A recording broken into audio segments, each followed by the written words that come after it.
I pledge allegiance to the flag of the United States of America and to the republic for which it stands, one nation, under God, indivisible, with liberty and justice for all. We're supposed to all play ball.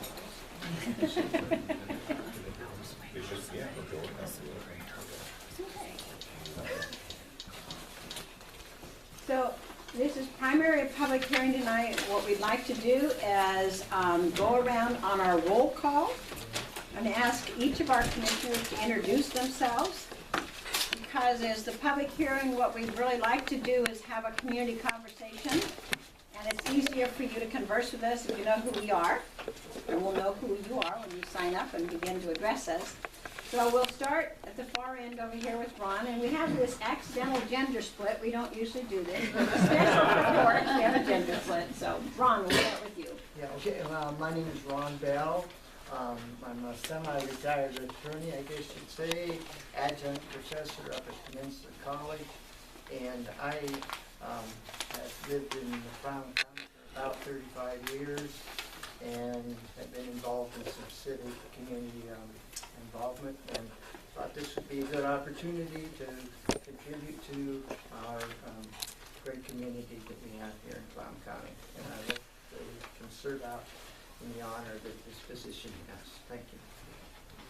So my name's Glenn Wiggins. I'm sitting between two attorneys that keep me under control. And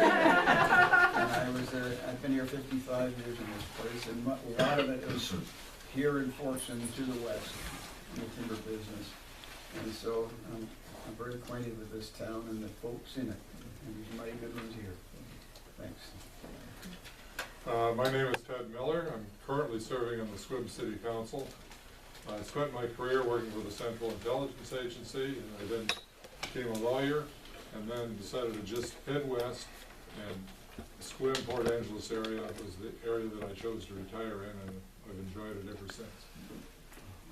My name is Steve Burke. I'm the director of the William Shore Pool District in Port Angeles, and I raised my family in Clallam County, and looking forward to seeing how we can improve our charter. I'm Rod Fleck. Welcome to the City of Forks and to City Hall. We appreciate you guys making the stay. You can always stay overnight, then be even better. I will say years ago, one group asked the Charter Review Commission if we had hotels. I still vividly remember that discussion.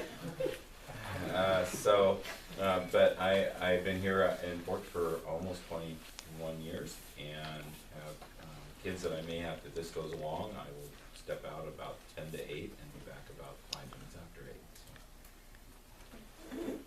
8. Ken Hayes, I am from Sequim. I'm an architect, I'm a businessman from there, and I actually designed one of the hotels in Forks, believe it or not. The Pack Inn years ago, Civic Inn. Yep. And I served on the Sequim City Council, I've been on the Sequim Planning Commission, been involved in the community for a long time. Been in the county for 36 years. I'm Barbara Christensen. I'm currently the county clerk. I've lived in Clallam County for 18 years. It's my first time on the Charter Review Commission, and I represent District 3. Starting down Connie. I'm Connie Beauvais. I live in Joyce, and with my husband and 24 alpacas on 34 acres. We've lived there for 20 years. I know now that retire means that you're just tired again. Next time I'm going to try to untire, because in volunteering to serve on the Board of Trustees for the Crescent Water Association, I found myself suddenly as manager. So I manage a drinking water system there for almost 3,000 people in Joyce. I'm currently sitting on the County Planning Commission. I sit on the Crescent Advisory Council. And I sit on the Governmental Affairs Committee for the Greater Port Angeles Business Association. So representing District 3, if anyone here voted for me, thank you. I'm really looking forward to this job in front of us while we all get to elect our officials. This is a unique opportunity for us to help set some of those parameters that we want our elected officials to work under. And I'm really looking forward to doing that. My name is Nola Judd, and I'm a recent transplant from across the water in the Auburn Sequim area. Auburn SeaTac area, pardon me. Been in Sequim about 18 years. I'm the mother of 8 children. My only political aspirations have been to be a PCO, and I have struggled with that, but I'm obviously in a crew of people who have a lot more experience, but I'm vocal and I'm not the least bit intimidated, so we'll be fine.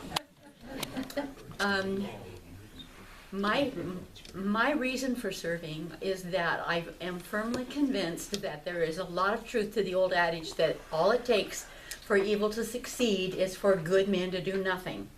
So I'm not retired yet. I'm still working for Jamestown's Clallam tribe as an administrative assistant for their tribal gaming agency. So that doesn't leave me a lot of time to do all the things that some of the rest of you are doing. But I enjoy being able to work for the tribe. I enjoy being an administrative assistant, and I think I bring to this body a unique set of talents or non-talents.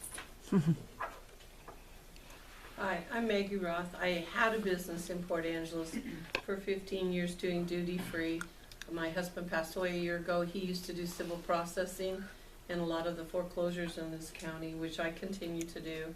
I belong to quite a few civic organizations in the community. I'm active in following what the county commissioners do on Monday and Tuesdays.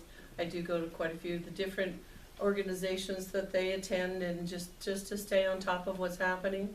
And I just thought at this time was my turn to step up and do something, so I put my name on the ballot for charter review, and here I am. My name is Cheryl Williams. Excuse me, I'm 56 years old, and I've lived in Clallam County for 47 of those years. My husband and I have been married for 28 years next month, and combined we have 5 children and 12 grandchildren. I have worked in Clallam County for 4 years now in Health and Human Services, and I'm very honored to be on the commission. Thank you. And the 3 members that could not attend tonight is Celinda Barkhouse, who is our elected county treasurer, and she is ill. Sue Ford, who is from District 1, she's out of town. And Mike Doherty, who you probably all know is your former county commissioner, and he had knee surgery a few days ago, so he's not very mobile, so we'll see him again soon. I'm Norma Turner. I'm honored to be chair of this Charter Review Commission. I've been on all but one of the charter reviews. I've lived in the same house for 40 years, but 2 of those charter reviews, I was your 3rd commissioner district representative, and now I'm the 2nd. So one of the things we did in the charter was to say, wait a minute, it's craziness where you're drawing these lines. Let's make them north-south. So that's how we finally moved people into some logical way of creating districts. I'm pleased to be here. Been in Clallam County for 55 years, and I'm a retired public health nurse. So tonight, we will, first of all, in case you don't have we'd like to also introduce your West End Commissioner, Bill Peach. Want to stand up and say hello? No, thank you very much, every one of you, for serving. We do appreciate it. Thank you. So we have correspondence that Trish wants to share with us, and then we will have a very quick discussion to collectively correct a little minor glitch in our calendar, and then we'll move into the public hearing. So on Friday, February 13th, Glenn Wiggins got some correspondence from the North Olympic Timber Action Committee that couldn't attend the hearing, but we didn't acknowledge this at the hearing. I can read his comments into the record, or I can provide a copy at a later date. Just providing a copy. Yeah, just provide a copy. I also Like to hear it. wanted to acknowledge that Stephanie Noblin sent me the link to the recording that she made. I have an email from John Mars, I believe, that was sent to Norma on February 5th. Brian Boreen delivered some information about the mortgages that he spoke about a few meetings ago, last meeting. That's what I have for correspondence. Thank you.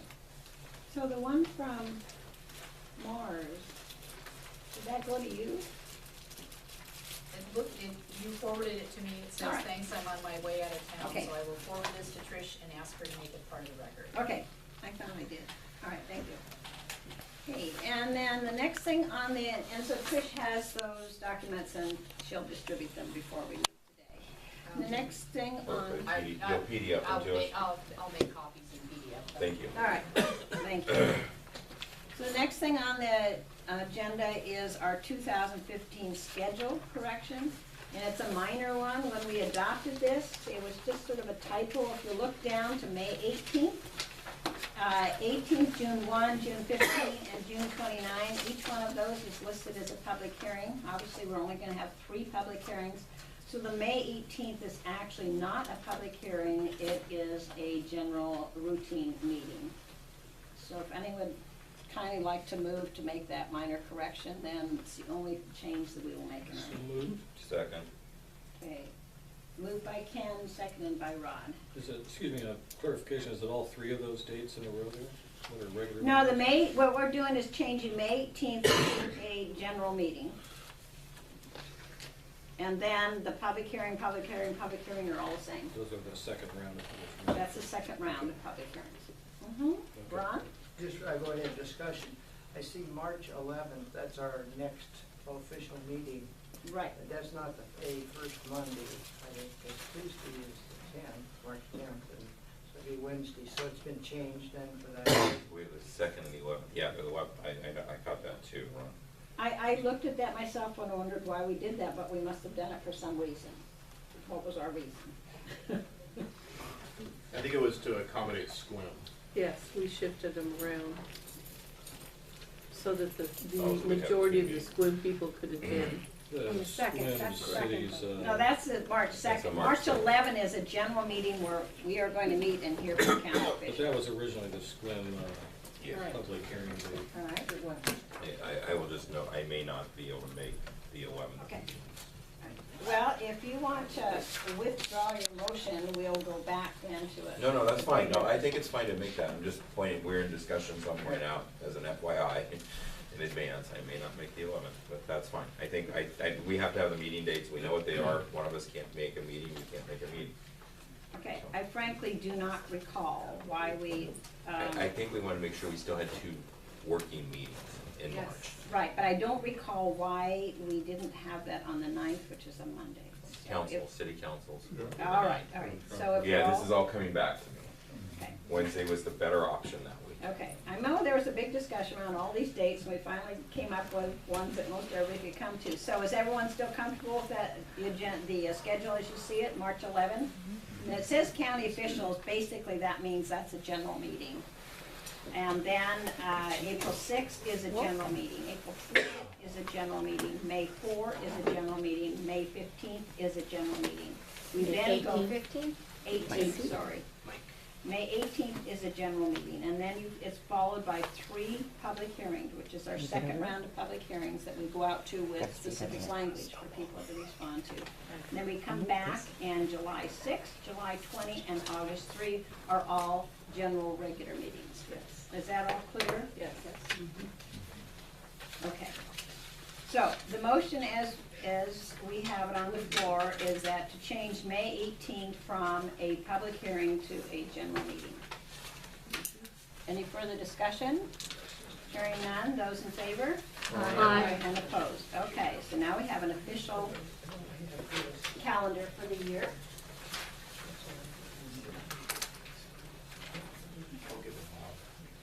So now we will enter into our, Mike Doherty has joined us. Hello, Mike. Would you like to introduce yourself? Our roll call, we all introduced ourselves. So I'm Mike Doherty. My wife Paul and I live on the west side of Port Angeles. We raised 3 Irish hooligans there. And in retirement, I'm on the review commission, so any 3rd district residents who have an issue, feel free to let me know. I got some 3rd district. Is that enough? Yeah, would you Thank like you, to Madam sit up in Chairman. a big soft chair? Um, Or is that one better? Whichever's most comfortable. There you for go. Wherever it's most Yeah, comfortable. you better get over sit. there where you've got But a table to put all that we do stuff. have the big fat chair over there. He's on the men's side. I know, and you're right, you know, you're gender specific, you get to see on It the looks men's like side of the kindergarten, table. kind of. So whatever works for you and your needs, go for it. Thanks. Okay, so the rules around the public hearing is that when you come up to the podium, please sign in with the information that it requests. And that's an important piece to have so our record reflects the correct names and correct spelling. You have 3 minutes to address us, and following your presentation, we will allow 3 or 4 minutes for the commission members to interchange with you. You don't have to defend what you said, we simply will be asking clarifying questions. Sometimes we don't, or maybe we're looking for background. So you can answer the questions or you can opt not to answer, but it's a way of having that community conversation rather than just talking to us like we're a blank wall. So we are now ready for whoever would like to be the first speaker on the public hearing. I don't have the sheet, so I won't be reading off the names, so has someone signed up? Okay, so whoever signed up first. I didn't sign up. Go ahead, yeah, you're. Okay, Go ahead. I got to sign up. That's fine. Do you want to keep time again?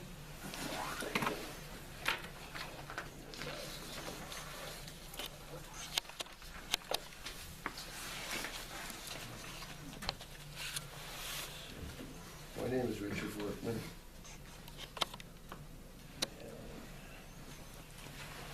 I'm an artist at the, formerly the 110 Business Park. I'm working on some murals for the Quileute Drive. And then it came to my attention that I walk the city of Forks a lot and use the bus system. So basically the subject was called the Clallam River Bridge Project 2015. I did a little graphics real quick there to kind of show you. So basically it's a recreational pedestrian bridge to span the Clallam River at the north end of our fair city of Forks, Washington. The benefits of this much needed pedestrian bridge are connect the north end of Forks with the southern business district of our fair city, giving equal and safe access to the Quileute. Forgive me on the pronunciation of this. Chitla Center, which is the old 110 Business Park, making safe and natural access away from the main flow of traffic on the main bridge, and a nature trail. The Clallam River Bridge proposal could be paid for with the fund drive, could be added to the list of Forks High School senior work programs, community service, and or volunteer work programs. Thank you for considering this proposal. And I have one small other proposal, if I could make it real quickly.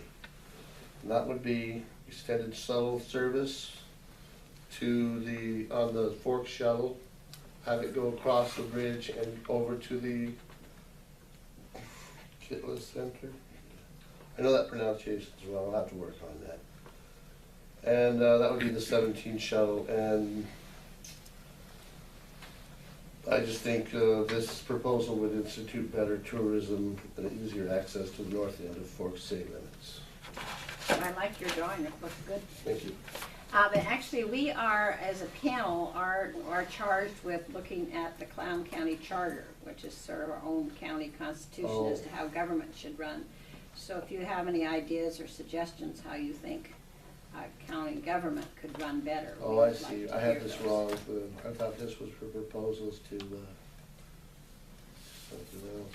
No, I have no background in government. I have no ideas on how you should improve the service as far as what I'm seeing. Ample. Thank you. You're welcome. Good luck on your project. Yeah, I guess, how would I resubmit this, or could I resubmit this? I don't know, Rod, who would you submit it to? Well, I mean, part of it would be to the city council, part of it would be the transit center, the transit authority. I would say you may want to come and talk to public works staff first, because building a bridge isn't as easy as you make it sound. Well, I understand that. So, yeah. Right. Especially Okay. when you involve DOT, just so you know. Oh, right, yeah, I forgot about that, okay. Mike? Yeah. So, just to expand a little bit, so Forks has 2 members on the 8-member Clallam Transit Board of Directors and meet once a month. So Brian Monahan, I don't know if he's still on it, but he's been on there Chair. decades. Yeah. So he'd be real knowledgeable about the scheduling. It could be if you approach them about, say, a summer experience of That's what I was builds kind up. of, And then on the bridge, there's Rich James, who's the main transportation planner for the county, and Bill Peach will right. be able to talk to him. Talk to him. He's very knowledgeable on a number of things, and one aspect would be if the Olympic Discovery Trail comes down the A road, Mm-hmm. crosses Rayonier to eventually get down near the Quillia, and the Quillia are quite eager to get the trail down there. Right. It's always been discussed that one of the tangents to get tourists, bicyclists, hikers, equestrians, would be to come over the Clallam to get into town, say for overnight, or Right. coming the other way, up from La Push, come into town, have a meal, stay the night, get a warm shower, whatever. So that's been discussed, and one of the suggestions is much further up the river, but the bridge site's the same. So that's quite a lengthy span, Right. but as you know, there are places like Bainbridge, a couple other places that have a fairly decent, like 8x8 structural steel Yeah. bridge just for pedestrian Right. and very small like golf carts. Right. So over a period of time, somebody could look at that, and Rich James, being the county's main planner, goes to the Regional Transportation Planning Authority meetings every Right, month. right. And he also has a knack for knowing where surplus bridge structures are being let go by people. So if there's a way a big Sikorsky or something could lift something up and tie it to like a Coast Guard exercise or something and place it once the Yeah. abutments are in, you might be onto something. And then it would have ready access, because equestrians aren't gonna wanna cross that 101 bridge at Clallam. But if they had a segregated pedestrian horse bridge, you might be ahead of your time. Sure, I tried to, thank you, sir. So Thanks. Rich James, I'll check that through out. Bill. Well, I will do that. I talked to Bill earlier, and I will do that. Thank you, sir. Is there another comment?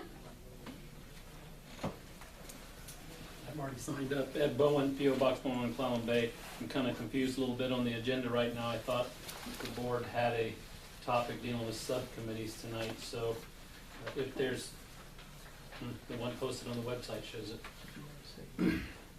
Anyway, so we're not discussing subcommittees, public or open meetings at all tonight? Yes. We are going to have a report from our legal counsel. Okay, will there be a public comment period prior to that? That's what we're doing right That's what now, you're doing now. public hearing. Oh, I thought we were doing public hearing. Yes, we are. Okay. All right, I'm lost on your process again. So, with that, I guess then I'll just state, because it's more of a public comment than a public hearing issue, this issue of the subcommittees and open government, it's kind of ironic that a neighboring county of ours, which is also a home rule charter county, San Juan, is before the state Supreme Court tomorrow on this very subject, with the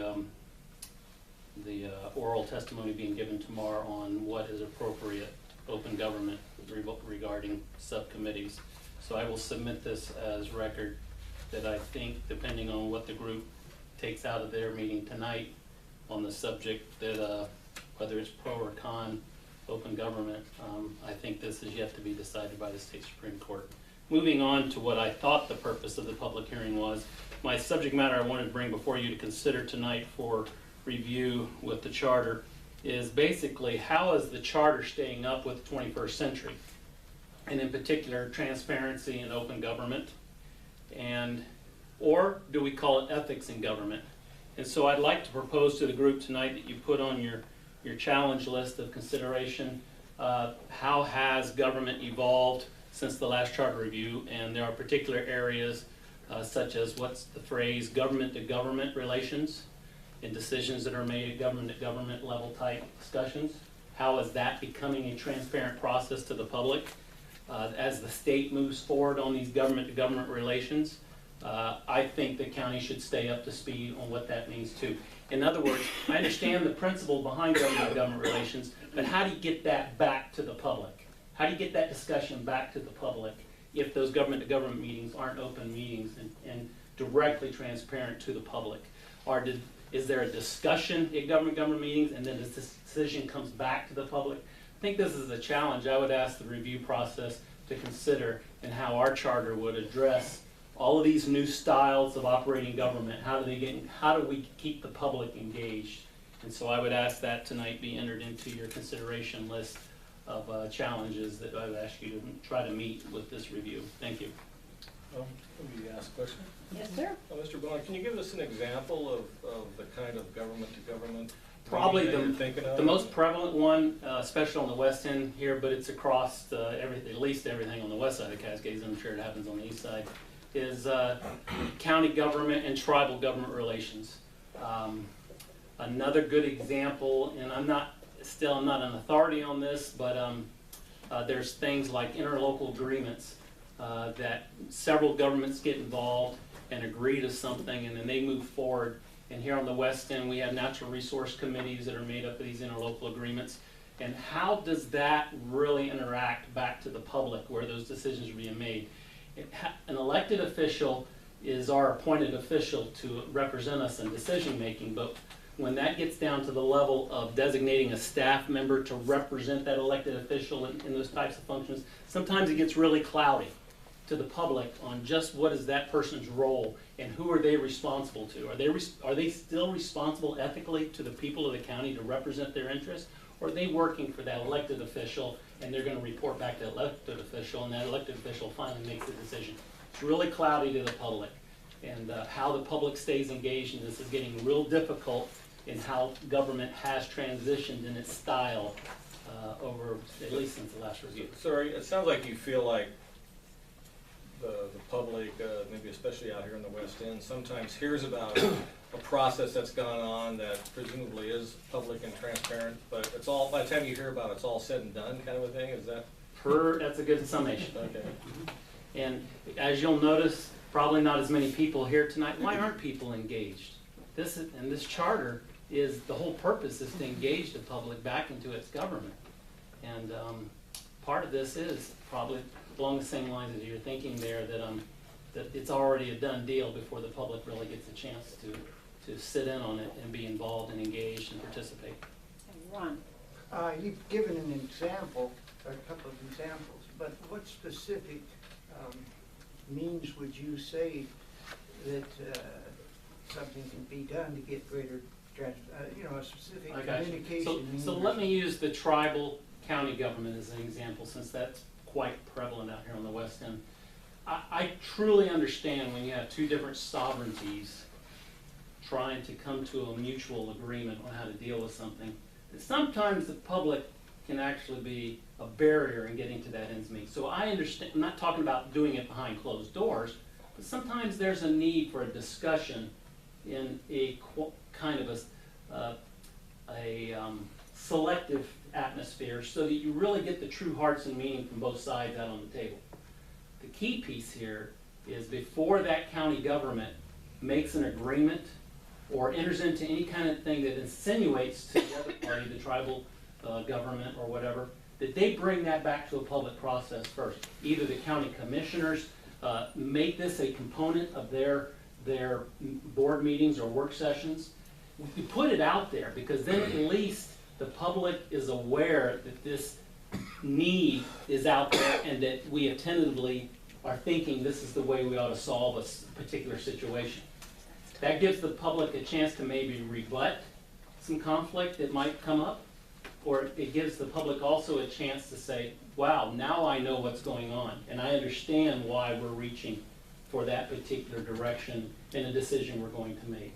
And so that's just an example I would give as something, but it's really broad. I mean, some of the group members here are familiar with something called marine spatial planning, which is quite prevalent on the outer coast here. To me, I understand what that means or what it should mean, but boy, I surely don't see it. I mean, I'm looking at this huge, behemoth, complex thing that is supposed to be trying to bring all the players to the table, but it seems like it's left the public out. So how do you enter into these agreements, and how do you get to these thresholds? And we've got to come up with a way to not just provide public comment, but public engagement. And how we do that, I mean, citizens at large is probably the low-hanging fruit that I can think of, making sure that all these processes have a citizen at large really vested into that process. That would be my examples. Thank you. Any other questions from the, well, we'll go to the female side of the table for a minute. So, Connie? Guess that's me, huh? You talked about how government has evolved and government to government level, and then you spoke about getting the public involved. But when you said government to government level, I kind of had the thought too that you were suggesting that maybe we have more coordination between our elected officials here and those other government agencies. Is that a correct assumption? Coordination, interesting term. I gotta be careful describing that one because it can mean several things. Yeah, an equal, on the level that I can think of coordination as an equal playing like field. Perhaps between county officials and ecology, or county officials Oh, yeah, and yeah, there's a better example, tribe, yeah. and, you know, because coordination would give us a little more With that definition of involvement. coordination, that's a long. Okay, so that's a correct assumption in your, yes. okay, thank you. Okay, and another question, or on this side? I was Glenn. just, Ed, if you just had I'm getting back to your point, if you just have a specific example of something that occurred in the past that tweaked your interest in this thing, and you could let us know what it was and how it played out, it would be really help us identify what your concern is. I can see, you read in the paper a lot of times that these things are happening, but it wouldn't be nice if you could chart something that happened. And it was. Okay, I've got one for you. Okay. And this is gonna be the government tribal versus Yeah. state of Washington. Yeah. Let's use something that was created out here on the outer coast called Interagency Policy Council. Oh, gosh. Something created by the governor, and it's a four-wayism between the tribes. In particular out here, it's the Makah tribe, the Quileute tribe, and the Ho tribe, the state of Washington. And that's a government body. And it very much works to try to address what I was getting at, that you need to have this forum where people can take their hat off and really throw out there on the table at that government level what the issue is. And in that particular challenge, it dealt with how the National Marine Sanctuary, Olympic Coast National Marine Sanctuary, is one of the tools that it was trying to address. What does this sanctuary become? Well, those three tribes had their own individual interests, and the state of Washington had its interests. But somewhere in the mix, the county got left out of that. So the voice of the county, the locals, kind of basically got left out of this conversation and how the sanctuary has actually evolved out here. And it can be, I mean, we look at this and says, well, what are the issues?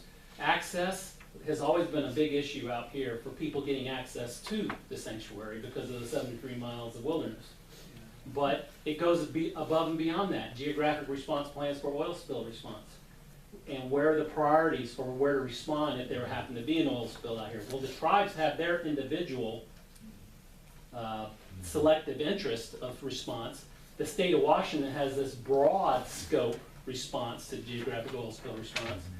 But the local desire to what are the issues and where do we need to be able to respond for oil spill response. So that's the closest I can get of an example that government to government worked, but it left the people out of the equation. I see.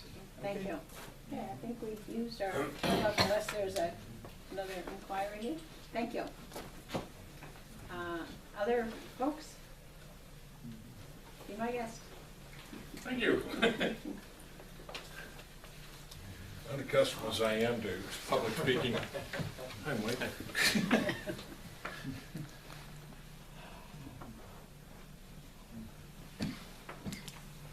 My name's Joe Wright, and I do know a couple of folks in the room. And my biggest concern, and I guess you want my P.O. box, oh, okay. Just like the worst day in history. My biggest concern is the lack of sheriff's coverage out here. It kind of goes along with the comment that was made about not being notified about things. We're kind of like the redheaded stepchildren out here, and there seems to be kind of an attitude that we don't need as many sheriff's deputies on this end of the world as it takes for Sequim and as it takes for Port Angeles. And I'm one of the newer residents out here, and this morning, Mr. McConnell, or Mr. Nichols, excuse me, our county prosecutor was our guest at the West End Business and Professional Association meeting, and he was discussing this reinvestment in justice program that is another thing that kind of popped up on the radar, just like the electronic warfare that nobody knew about was going to happen over here. And they're talking about the property crimes, and I don't know how they figured that Washington's got the worst property crimes in the country, because I've lived in some other places that were even worse in my consideration. But the thing is, bottom line, we still have a large property crime problem out here. There's a drug problem that keeps being spoken about, and the sheriff's deputies that are out here are on a ratio of 1 to 2. You got 2 in Port Angeles for every 1 here. You got 2 in Sequim for every 1 here. There's a larger police department in each of those locations than there is here. I think as a resident of the county and a person who pays the taxes, I'd sure like to see a few more people out here protecting our rights and our property. Just an opinion. Okay. Questions? Okay, thank you.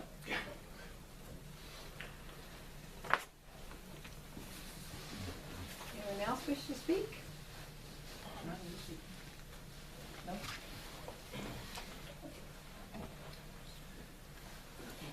Stephanie Noblin, Port Angeles.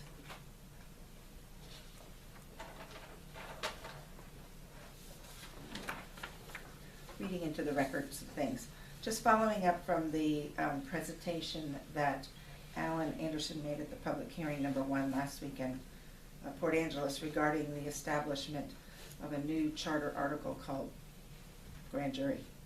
So I'm going to just read just a few things that this is not about how to yet. We're coming with that soon to you. Okay, this is from obviously Washington State Constitution. You've heard this from the group before. All political power is inherent in the people, and governments derive their just powers from the consent of the governed, and are established to protect and maintain individual rights. From our RCW, which that's a really tough thing to go through, we have a statement that we want to read that we think is very important. You might call it transparency, they call it construction. The people of this state do not yield their sovereignty to the agencies that serve them. The people, in delegating authority, do not give their public servants the right to decide what is good for the people to know and what is good for them not to know. You might like that, Ed. The people insist on remaining informed so that they may maintain control over the instruments that they have created. This chapter of the RCW shall be liberally construed, and its exemptions narrowly construed, to promote this public policy and to assure that the public interest will be fully protected. In the event of conflict between the provision of this chapter and any other act, the provisions of this chapter shall govern. So this will be in your record for you to review and kind of delve into that. From the Constitution, from the U.S. Constitution, Amendment 5, again, we're talking about getting to the point of a grand jury. No person shall be held to answer for a capital or otherwise infamous crime unless on a presentment or indictment of a grand jury, and there's an et cetera. So again, easy to look up, Amendment 5. So the Justice Restoration Group will address the questions that Mike Doherty brought up and others last week at one of the future commission meetings, giving you a more complete picture of what we will present as a item for the ballot. Also, since there is no article that this new idea comes under, we as a group would offer to send 1 or 2 people to meet with your subcommittees. That just needs to be on your request, because we don't know which subcommittee is going to take this under its wing. And if you need to communicate with us, the smartawareness.org .org site has a place where you can click through to leave us an email. So, thank you. Thank you. Excuse me, Okay, so, questions? So, Ken? is it Stephanie Noblin? Yes. I guess I'm a little confused on what you're presenting. I mean, the sections from the Washington State codes are written specifically for local government. Are you asking for the charter to include specific references to those codes that we're already subject to? I guess I'm not sure what you're getting at. As you think about bringing, off the top of my head. Okay, that's probably why. Say again? Okay, Well, we're just I- saying that Ken was not here at the last. And you're hearing to referencing hear what was brought up then. and- Alan's By Al. testimony. Oh, and I have that copy of what he read, if you would like it. Man, I'll leave it with you. I'm not sure that would change my confusion, though. I Okay. mean, it sounds like you're asking us to include, or to create an article that addresses the same issues that you just quoted from the It RCW. addresses creating a citizens grand jury here in Clallam County. This would not go against what's going on in the state, this would be something for us. And so that when we're gonna bring charges, our prosecuting attorney might get overwhelmed, but this could take a lot off his shoulders. So this unique jury, which is quite strong in our history, can be very helpful. We'll bring some more specifics to you, but it's the creation One of other a question, common. just for clarification. You referred to us several times. Who is the us? The group is called Justice Restoration. And the website, you can find that through, is at smartawareness.org. And they have a tab. Rod? I'm waiting for the chair to call me. The public doesn't get a call the order. Oh, That's sorry. right, I'm looking at hands, they're all on this side of the table, so are you asking? I'm sorry, I've been in a meeting where we use this as Yeah. a. Oh, sorry, didn't know that, what that meant. That's a good one. I guess I wasn't at the last hearing, but it's interesting for me to hear a juxtaposition of the Open Public Meetings Act being read as something where the citizens want Open Public Meetings Act, and in the next breath ask for a grand jury, which is traditionally a closed, sealed process that is not, as I'm looking at Mark, because I don't play in the big boys courts, but as I understand the grand jury process at the federal level, it's anything but open. That's right. And so I would hope that when you come with your proposal, you reconcile what are two extremely conflicting things that you've said to me as an attorney sitting here going, uh-huh. So I think that would be really helpful for me to understand what the proposal is. Okay. And that? And Ted?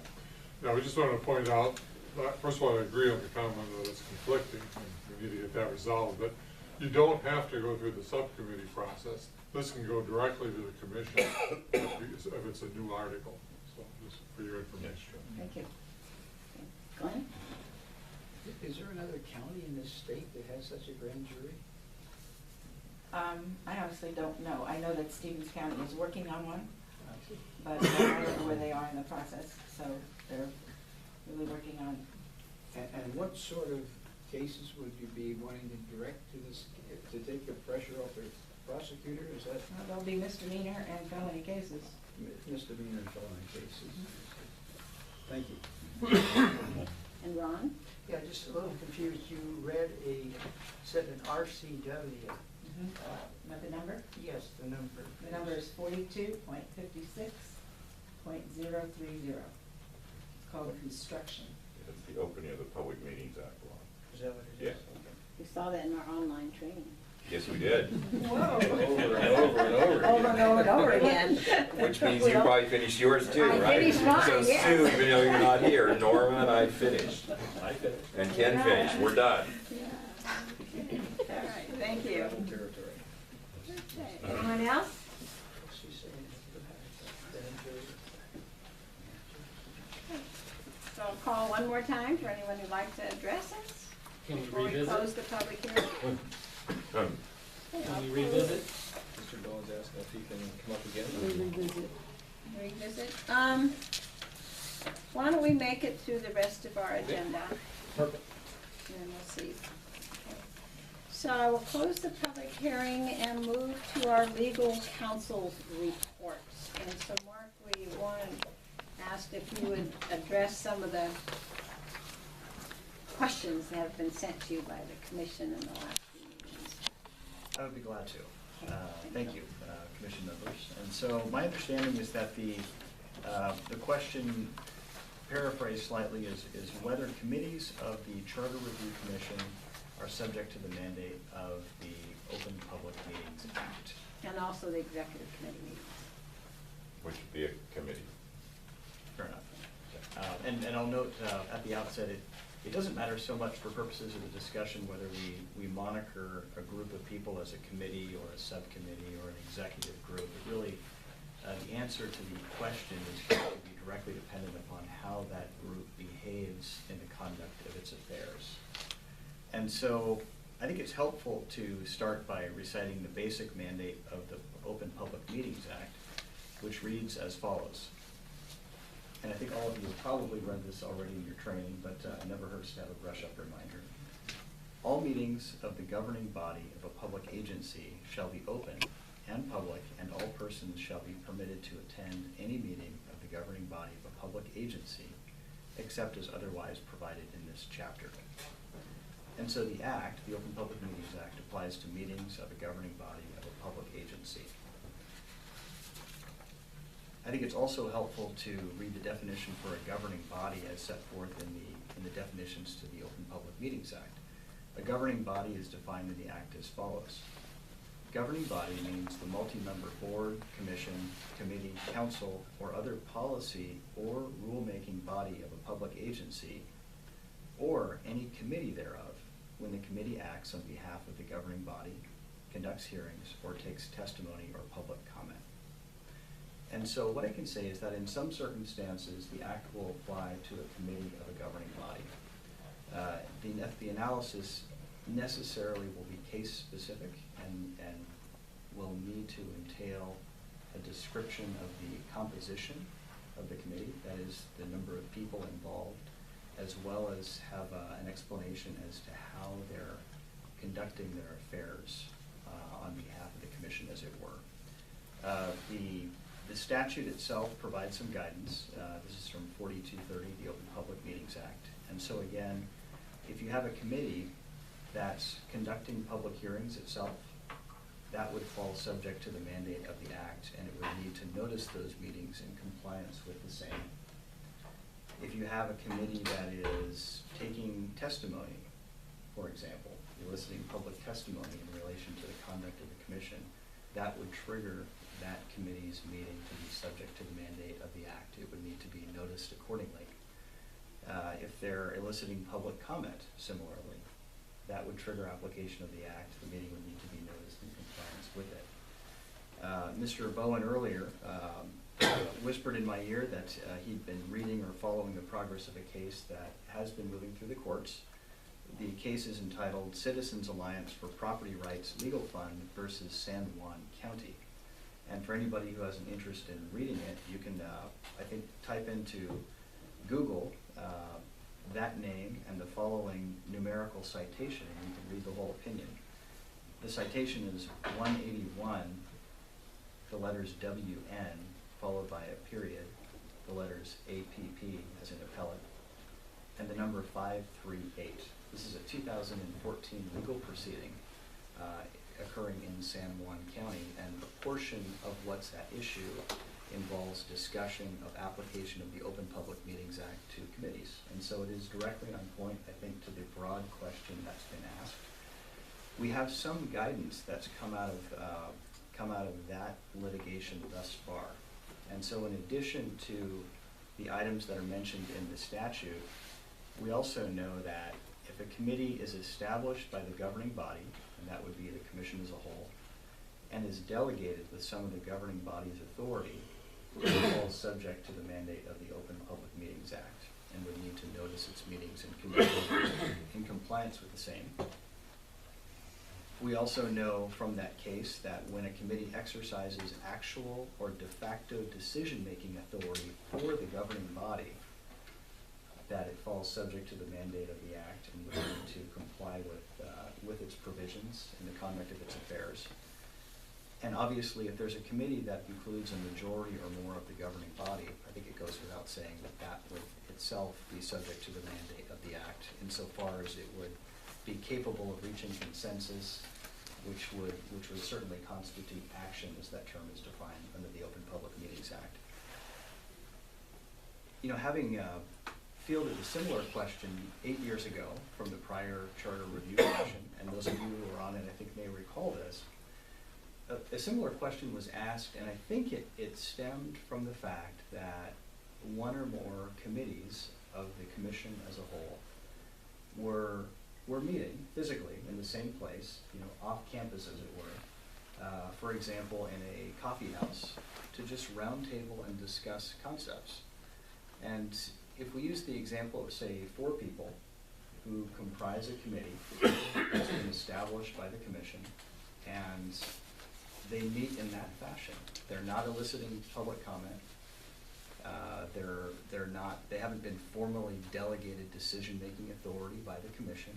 They're simply there to brainstorm and exchange ideas, which they will bring back to the commission as a whole. That meeting would not be subject, legally speaking, to the mandate of the Open Public Meetings Act. I've been approached, I think in my capacity as county prosecutor, and maybe because people have seen me observing your meetings, by several citizens. And one of the things that I've experienced is that people are blurring the line between policy arguments on the one hand and what the law requires on the other. And so some people are advancing a policy argument that the commission should discuss whether or not it wants to require each and every one of its sanctioned committees to conduct business in compliance with the mandate of the act, regardless of whether it's legally required. You know, that's well within your right to have. That's a policy discussion for you. But the reality is that the law does not require all committees of the charter to conduct meetings in compliance with the Open Public Meetings Act. Again, if they engage in any of the circumstances or conduct that I've described, those would serve as triggering events and make those meetings of a committee subject to the act. But if they're not engaging in that sort of conduct, there's a strong likelihood that those meetings would not be subject. Can I ask you a question? So, using your example of a committee of 4 meeting in a coffee shop to hash over something they were assigned to hash over, and we're just doing that to prepare materials to bring back to the full committee, the committee as a whole, that would not be subject. But what if they were doing that in a coffee shop and citizens either sought them out or discovered what they were doing and sought to give them input, whether they asked for it or not? Would that suddenly change? No, and that's, you know, these things happen in real life. This is a great question for that matter. What I would suggest in that circumstance is that, you know, the committee be armed with general knowledge as to what the Open Public Meetings Act requires. And I think you have at least a cursory introduction through the training that you've completed. In the event that you were approached on an unsolicited basis by citizens who happened to overhear your discussion in the coffee house, and they wanted to add to the discussion or had something to offer to the commission, you know, what I would recommend is that you urge them to visit the website, comment in that fashion, or show up and comment before the commission as a whole, so that their comments are captured and heard by all. But I think if you engage in that, if you allow that to start occurring, then you open yourself up legitimately to the argument that maybe it should have been a meeting noticed in compliance with the act, even though you never intended for that to happen. And Norma, do you want to call on the order of questions or just have me? I will. Okay. I will. Okay. Rod? And the only other thing, question mark, is in the other example, would be whether or not it'd be advantageous to remind the committees that it's the committee working, not the 4 people in the coffee bar who suddenly want to be part of the committee. Right. It's the committee doing the work Right. for that task. Yes. And I would concur with you, there does appear to be a significant blurring of what the law requires currently and what people would want to have as their role in this process. Yes, and it's, you know, it's a great discussion to have, but I'm sensitive to some of the logistical constraints that would attach were the commission to want to entertain a policy decision to make each and every meeting subject to the act. For example, you know, Trish Holden can do at least 9 things at one point in time simultaneously. But she can't do more. Very, very good at multitasking, but she can't be in 2 places at the same time. She already has other duties. How would you go about maintaining a record, for example? Noticing all these meetings in locations that are ADA accessible and compliance with the law, something that would need to be vetted in advance. There's a myriad of other issues that could confront and make it very logistically challenging, including if there was a desire to have me present. You know, I might wind up in a situation where I'm just being conflicted out due to other engagements and I can't be there when you need me to be. Ron, I think you're the minute. Yeah, why would we as a commission impose more stringent requirements than what the Open Meetings Act legally requires? An example, Glenn and I are the only 2 that were interested in talking about Article 13. Yeah, and we're sitting there, we've had our meeting out in the parking lot. I mean, are we gonna then be subject to the Open Meetings Act? And I think fair question, and you know, one guy's opinion, one answer. It depends who you ask.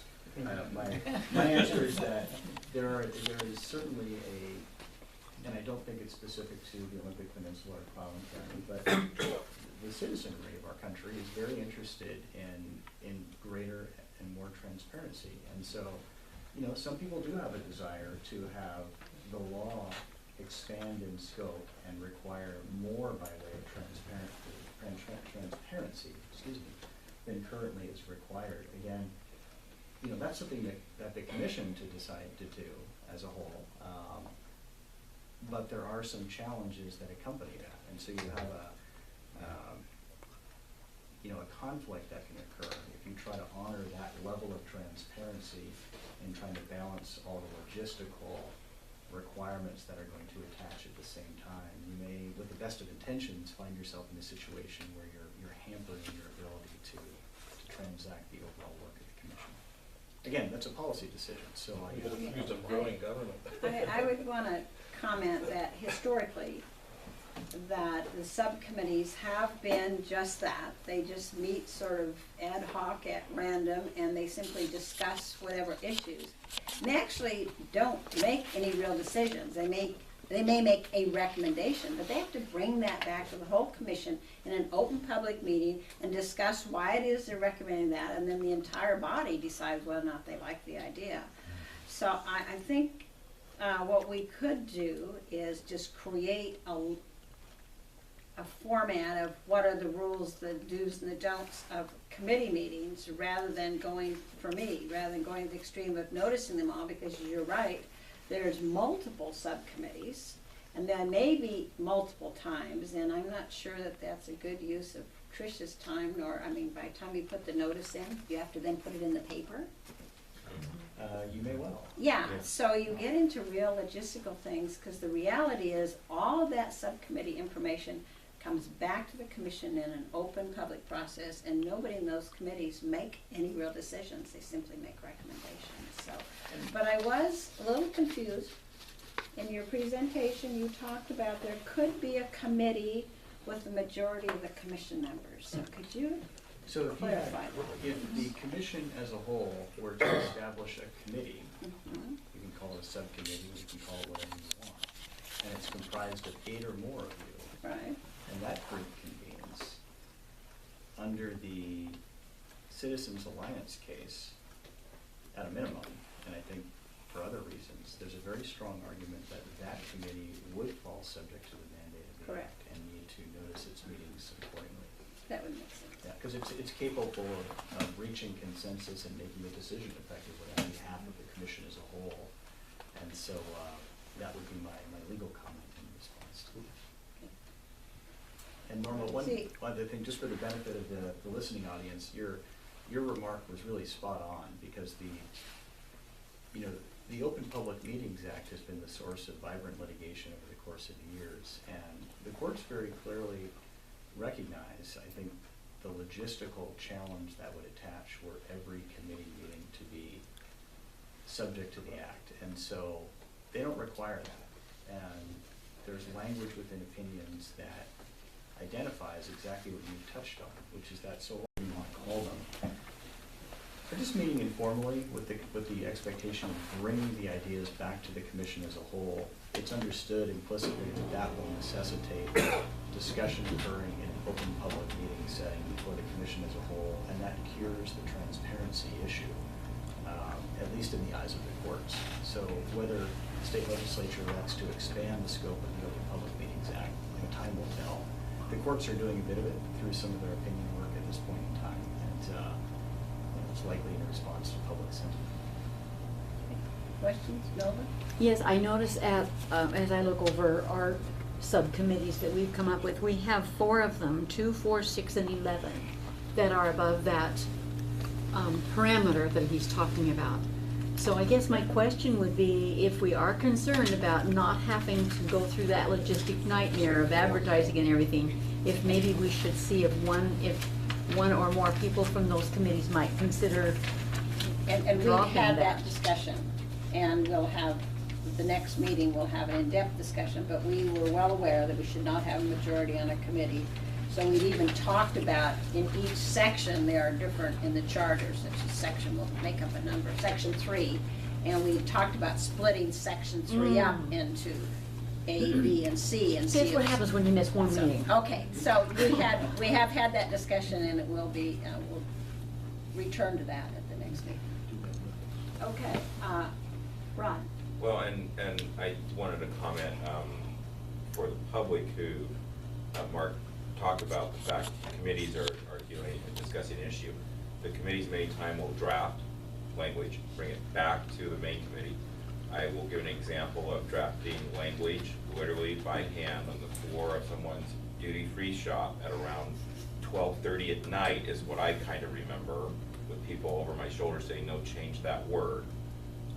In order to have it ready for the meeting the next day of the Charter Review Commission, to say, here's what we were talking about, and then the Charter Review Commission drafted it again, and then we eventually made a vote to put it out to the public. So the committee's not making a decision as to this is what's going straight to the voters. And so there's usually a drafting process. I also think that in the Public Records Act, there's also a reference to drafts not necessarily being available. And so when you look at that concept, I think, there are different acts, I understand, but the concept of draft work and committee are somewhat similar. One's the function and then one's the product.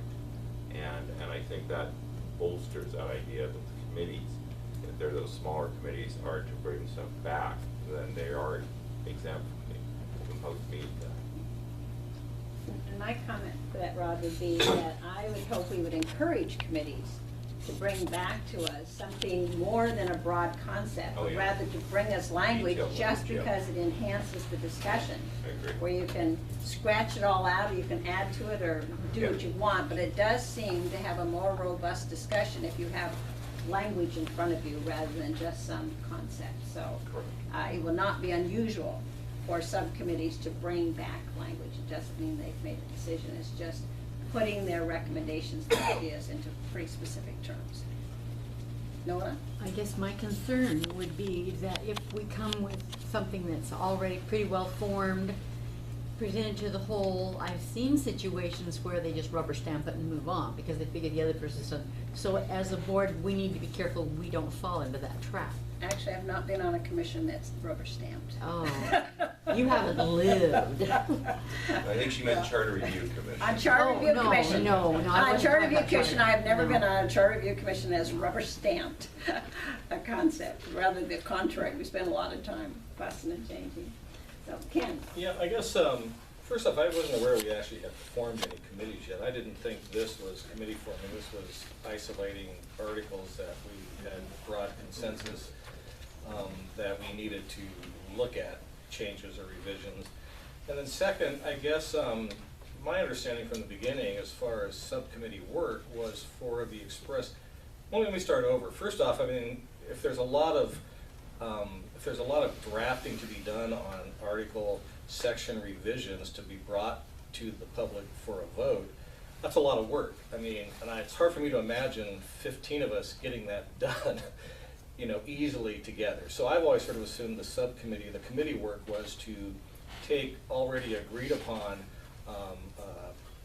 revision proposals by article and work on the language for that to bring back to the committee for review, to the committee of the whole for review. I mean, is that not?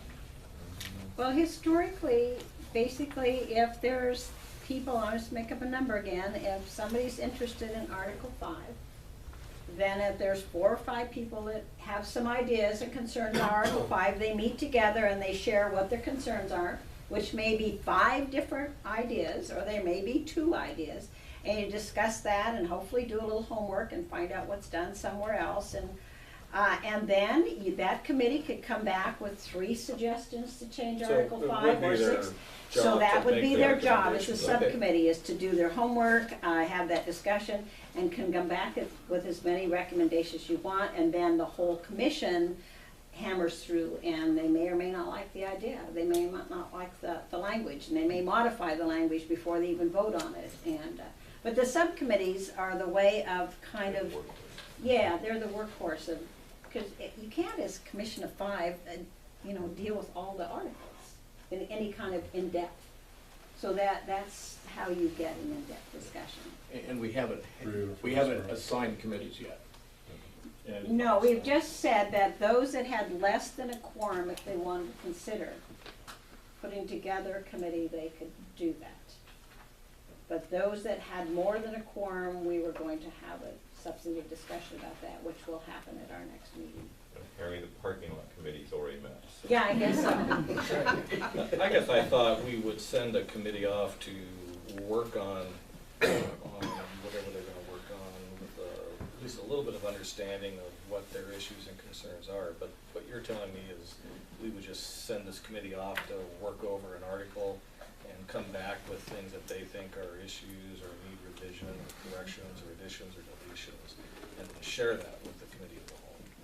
And as I say, we could have a substantive discussion about this, and I think we probably should draw up a list of do's and don'ts for committees, and we can make a board decision as to what the responsibility and roles of committees are. It was just an introductory, very cursory thing that we did the other night, but the next meeting, I think we'll come out with some very defined Well, let me ask you a related or a corollary to this. I mean, how do we absorb what we hear from public input at the regular meetings and from the public hearings? I mean, how do we, as a committee of the whole, digest? I mean, we hear things all the time that are hints, at least, if not outright suggestions for revisions to the charter. How do we manage that? Are we just hoping that one of the subcommittees will pick it up? Or do we have any general discussion first about, I mean, I've heard a couple of good ideas. I've heard some other ideas. I'm not so sure they even apply, you know. So how do we data sort, I guess, is what I'm wondering. You could do that at your subcommittee level. Well, I guess the question is, how do we know that the subcommittee is actually going to do that? That's just a question. I don't know. Yeah, I wanted to make clear that the subcommittee doesn't have exclusive jurisdiction over an article, like, for example, the Article 5 subcommittee. There has to be an alternative source. If they had exclusive jurisdiction, then they'd have decision-making authority and would be subject to the Open Meetings Act. So we have to make sure that there is an alternative route to bring an Article 5 proposal to the Commission. And we will, you know, we'll put a lot of time aside for the next meeting to make sure we're all on common page, because you're right. You can have concepts come to the commission 2 ways. You can have the subcommittee bring it, or you can have individuals on the commission say, I'm not on a committee, but this is some language I want you to consider. They both should have equal weight. Do we have anything else for our council? Anyway, so other questions for our, yeah, Cheryl. Can an anonymous suggestion be received to the commission?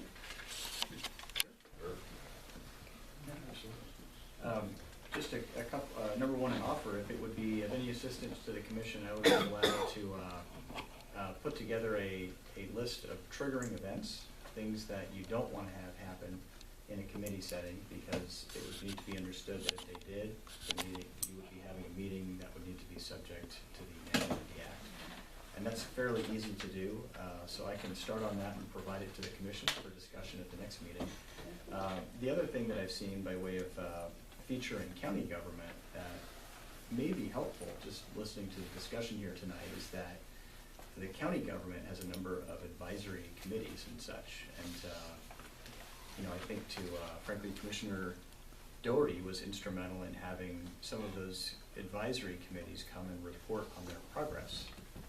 And so in that fashion, you have a presentation or a report made by someone from a designated committee as to the work that they're doing, an update on the discussion they're having, and that's maybe a way to bridge the gap a little bit, so that everybody's hearing just a lifetime update on their progress over the last week or two or what have you.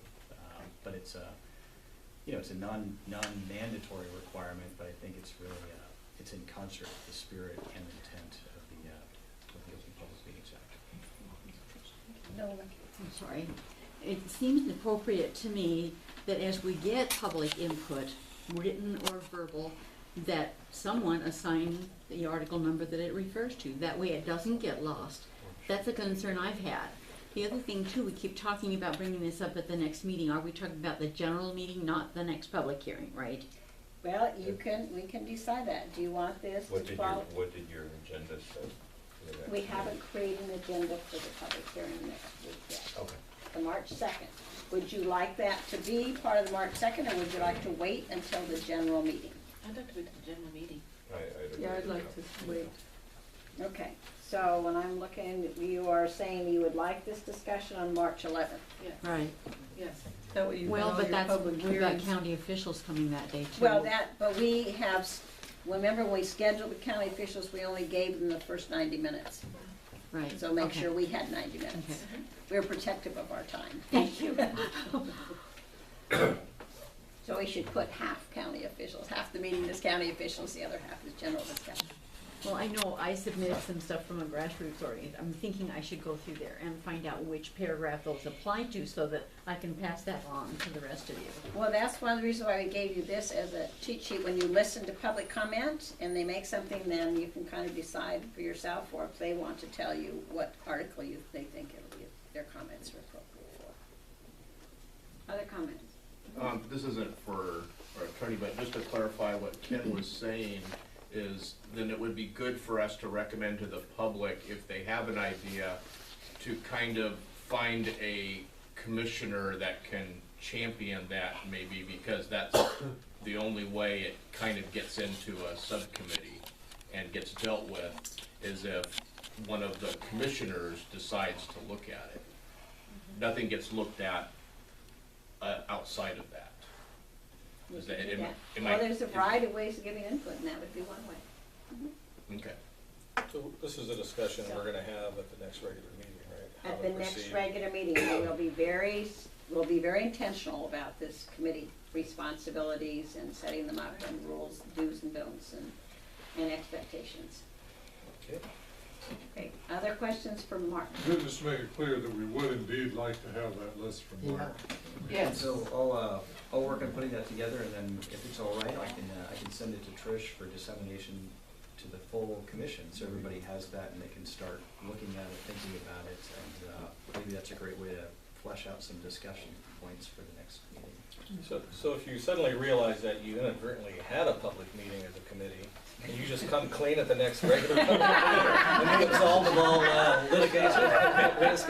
So the state law does provide for penalties in the event of a violation of the Open Public Meetings Act, but the trick is that it needs to be a knowing violation. And so there's a learning curve that's necessarily before each of you. Some folks who work for public sector entities are going to be ahead of that curve. Others who've never done this work before are going to be negotiating it from the ground floor up. So, if you made a mistake, the law recognizes that happens. If it was unknowing, sure, you can come clean. If there was what the law would characterize as action that occurred and it should not have in a committee setting, my legal advice would be to bring that discussion forward to the whole commission, because the remedy, as it were, is to redo that action in compliance with the act. And Yeah, so I was you only simply- being partially facetious, to be honest, you know. I've been in a situation as a city councilor where you have a pending public hearing coming up, and a citizen corners you. Both times it was somebody I knew, and we start chatting, and before I know it, I'm, for all intents and purposes, hearing what should be public testimony, and it takes me a minute sometimes to, being naive and sort of trusting, I suddenly realize that I'm hearing things that, you know, I'm being told things that really should only be, I should only be hearing in public testimony, and I've learned over time, you know, to recognize that and say, look, you know, I can't take any of your input, and I can't consider anything you tell me unless it's, you know, within the framework of a public hearing and official testimony. But I was sort of told by our city attorney to, you know, how does he phrase it, to disclose that at the meeting, at the time of the public hearing, you know. So-and-so, I had a conversation with so-and-so, and I intend to, you know, listen unbiased to all of the testimony and make a decision based on that kind of thing. So, I mean, you can get trapped sometimes. Yeah. And into, you know, that disclosure, you know, if in doubt, let it out. Yeah. That's a Well, yeah, general- in terms of the parking lot meeting. Just like saying. We did not decide anything, and Well, you even imagine can't there's even only two recall of you. much of what was said.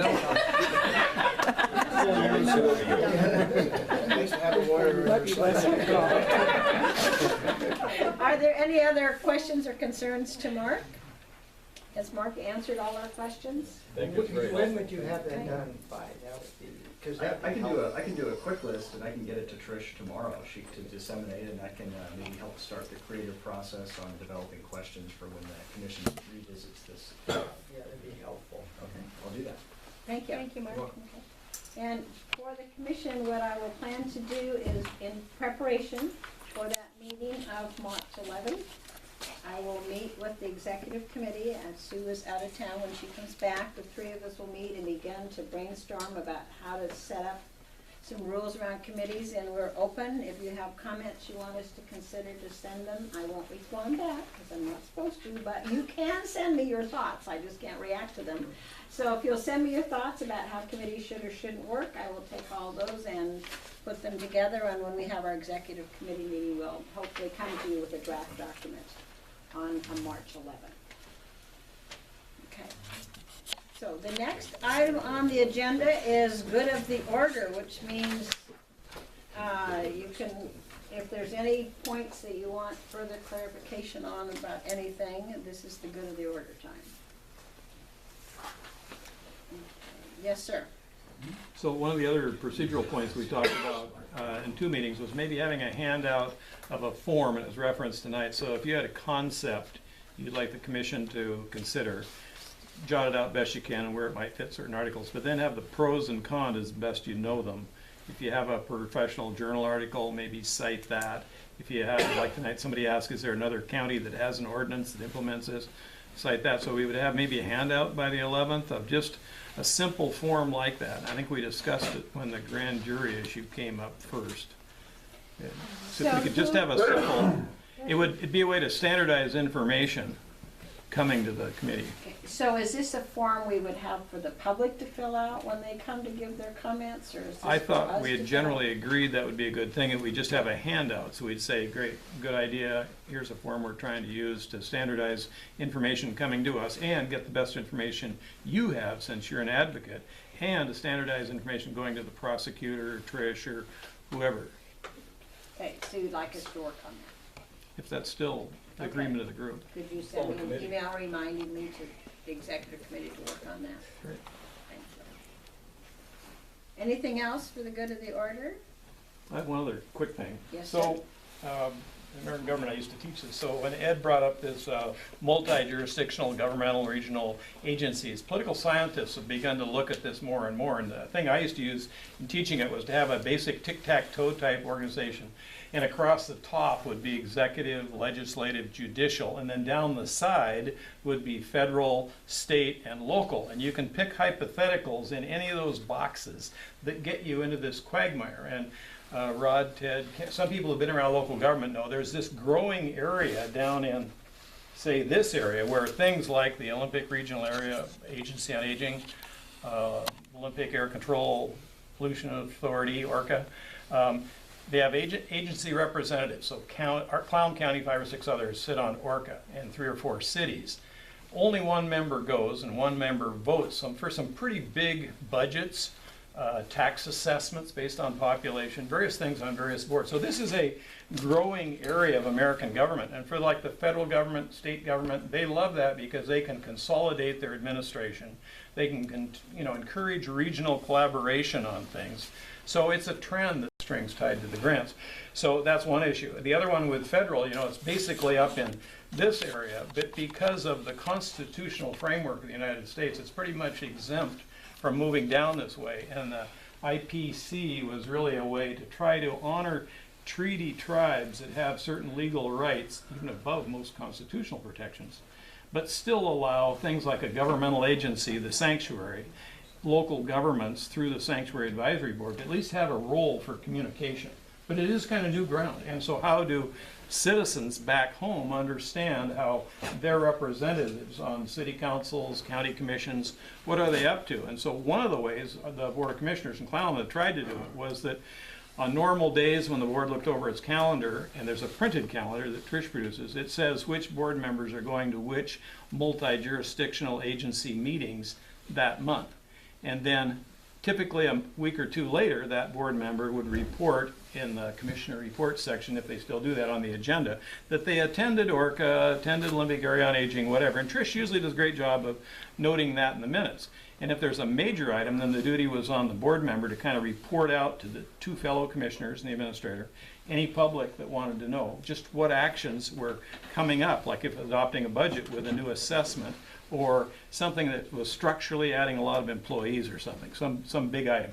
Or at least it informed the other 2, so there are serious questions, but it also informed the public. And then there could often be a site to say, a website to say, if you want the official record, then the minutes, the agenda from the agency would be available on that agency's website. So legal and voters, informed citizens, whatever, can use that path if they need more information. So it's an additional way to get back to some kind of accountability back to the public. Ron? Yeah, I should have asked this of Mark. I'm huge on a jurisdiction. Is this proposed Article 14 on the grand jury, is that even within the jurisdiction of the Charter Review Commission? I don't know enough about what's being proposed to answer that question. So, You'll need to have more facts and things like this to. yes. Other comments? Okay. Hearing none, I will remind you that our next meeting is our final public hearing. It will be in Sequim at the Transit Center on March 2nd. It will start at 6:30. And there would be, is there carpooling available for that one? Sure. Okay, if you want to carpool, you can. I will. Okay, and so before we adjourn, Ed, did you want a second comment? We'll limit you again to 3 minutes. While he's coming up, I'll just now, is there anybody who doesn't know where the transit center is? Talk to you, Ken, or me. I can Google it, or I can put it in my GP. I'm sure she'll figure it out. Right at the corner of Second and Cedar. And once again, Commissioner Ed Bowen, P.O. Box 109, Clallam Bay. Couple of revisiting topics here. One is on this committee, Public Meetings Act and all. Thought it was well demonstrated tonight, and I enjoyed the education. One thing I wanted to point out, and I'm following through the Supreme Court case tomorrow, is when a subcommittee meets and they really develop the detail to come to a decision for the full commission, if that detail is so substantive that the public participating at the commission level wouldn't have any grasp at how they got to that point, then the Supreme Court's addressing this. And that's a concern of mine. So it was suggested, the second suggestion by the prosecutor was to do periodic updates, the safe committee. I think that's probably a good solution, to keep the full committee apprised of what this subcommittee is doing, so that the public is staying up with you too at the same time. So I'd like to submit that. Getting back to the particular subject, and I'm going to use the IPC as an example. That is a very diverse group of 3 tribes of the state and the federal government.